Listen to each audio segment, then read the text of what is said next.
Once there was a bad and jealous queen. She had a kind and beautiful daughter. Many princes from many countries wanted to marry the princess.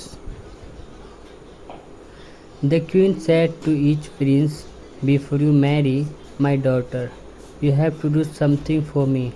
And then she gave him an impossible job. When he couldn't do it, she said, "Now you will die," and her woodcutter cut off his head. "You will never marry," she said to her unhappy daughter, and she laughed. Prince Charles was the son of a poor king in a small country. He heard about the beautiful princess. He said to his father, "I want to marry."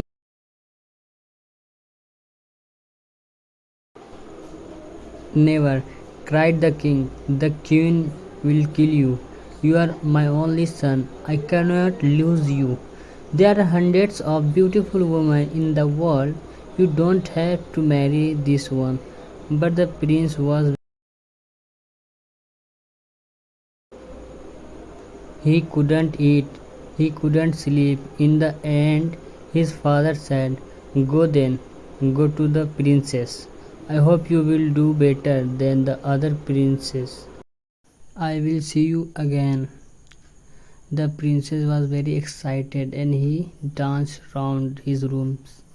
He ate a lot of food and got strong again.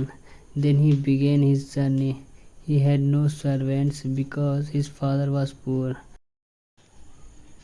"I will find servants on the way," he said. After a short time the prince saw a small mountain. "What is that mountain?" he thought. It wasn't there before. He went nearer. It wasn't a mountain. It was a very fat man on his back, asleep. The princess went near him and the fat man woke up. "What are you doing here, fat man?" asked the prince.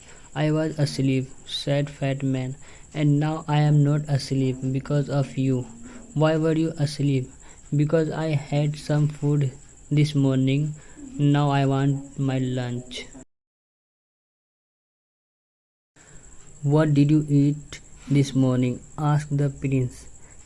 10 chickens and 100 cakes," said fat man. "Will you be my servant?" asked the prince. "Give me food," said the fat man, "and I will do anything for you."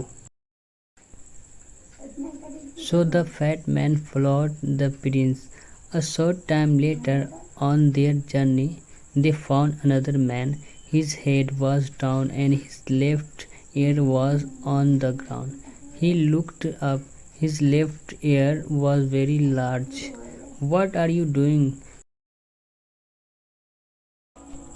"I am listening," said Big Ear. "The flowers are opening, the birds are singing in the country over the sea. I can hear them." "What can you hear in the house of the beautiful princess?" asked the prince. "People are crying, another prince is dead. Will you be my servant, Big Ear?" "Yes," said Big Ear, "I will." A short time after that, they saw two long things by the road. "What are they?" "Trees," said Fat Man. They went nearer. They are not trees," said Big Ear. "They are arms, the longest arm in the world." A little later they saw the man's head. "You are a very long person," said the prince.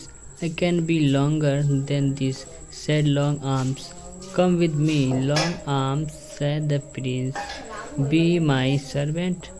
So Long Arms followed the prince. Next they saw a man with a hand over one eye. "Is there something in your eye?" asked the prince. "No," said the man. "I can see a long way.